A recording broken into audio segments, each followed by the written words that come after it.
Greetings, friends, and welcome to your weekly random. I'm Sir Random, and today we're jumping back into the world of Hunarub. Today, our story starts in the year 516, just 12 years after the Dragon War. Until this point in the world, there has been no real land disputes or wars over land. All land has been claimed and has some form of government in Azumel, Tumar, and Kamatu.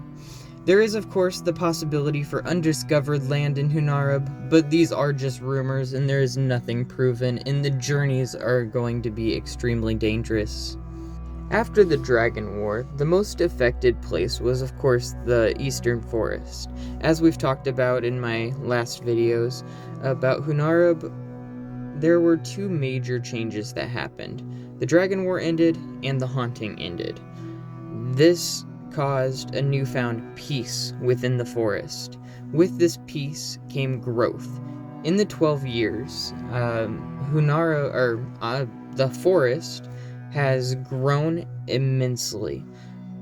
Ivanrund City and Miner's Keep became pretty big trade routes for the world itself, as well as Shadowfold becoming the training center for all of the Forest Guard.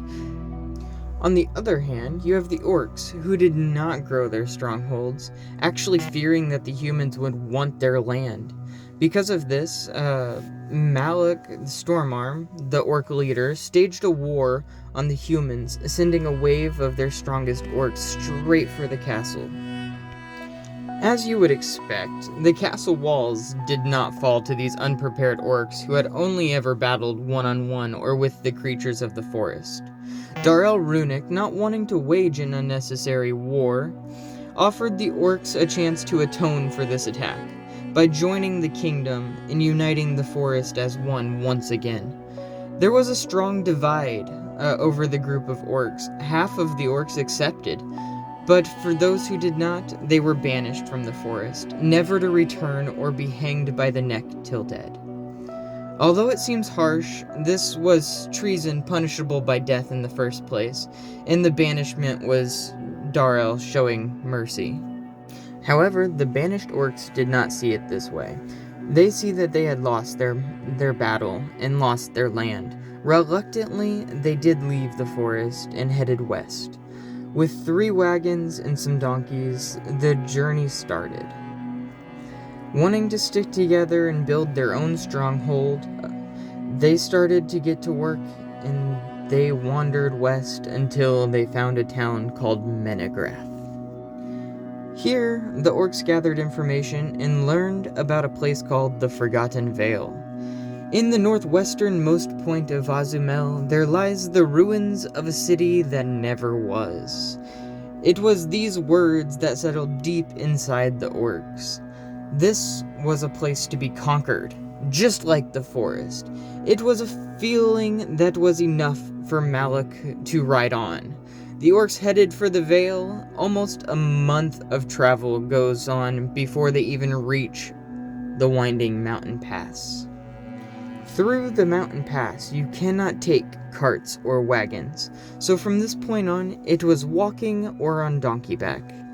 Now, the donkeys were mostly used as just pack animals, so they'd be carrying supplies from this point on. Hiking this trail is only really dangerous for large creatures or anyone trying to move too fast.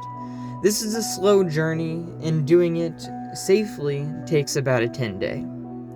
The long journey was halfway over when the orcs set up camp for the night at the bottom of the north end of the mountain pass. They were unaware that they were being watched. They had entered the domain of the dwarves, a secluded race of humanoid creatures very rarely seen above ground. The dwarves continued to watch the orcs on their journey to the Vale. The long, tiring journey ended when Malik found what looked to be the ruins of a building, and declared this land for the orcs. They went right to work setting up defenses and gathering logs to build a wall. All the while, the dwarves had been seeing this and taking the information to the council of Ubenwald. Another 10-day goes by, and the orcs built a wall and have settled to build other structures. A dwarf on horseback rides up to the camp with let's call them a welcoming party. The main dwarf, in full plate armor, states, "You must leave this place, for it is not yours." Of course, the orcs did not take this very well, and let fly a volley of arrows, doing almost nothing to the dwarves, but does take out a few of the horses. The fight ensues, and the orcs prevail, miraculously though. They did not have any good weapons or armor, but they did it. They collect the weapons and what armor they could use from the dwarves, and melt down and repurpose what they couldn't. This is what they wanted. This is what they've been waiting for. The chance they needed to prove themselves. This hasn't been for nothing. They focus more on training than building, and since the only structures inside the walls would be like small canopies, like over the forge, and very simple structures. They did, however, build one building, a training hall / dining hall. And outside, a huge crafting area with a blanket of tents for sleeping and other use. The orcs trained their skills by hunting or one-on-one combat. The dwarves, on the other hand, are already battle-hardened people living underground. They train constantly. And under Ubenwald, there is a cave system that leads to a place called the Underdark. The Underdark spans under most of Hunarab, with one entrance leading to Ubenwald itself. This entrance is heavily guarded by dwarf warriors, and they spend many times in this tunnel they call the Tunnel of Valor.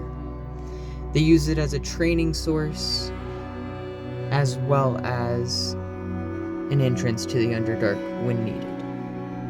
These two groups are both very proud people, just trying to live the best lives they can. The council awaits return of their group, but after a few days they realize they're not coming back. They did send out a much bigger group of warriors to deal with the orcs. This time the orcs were prepared and ready for battle. Both sides fought hard, both took casualties. However, the surviving dwarves retreated from battle. This a declaration of war, and both sides knew it.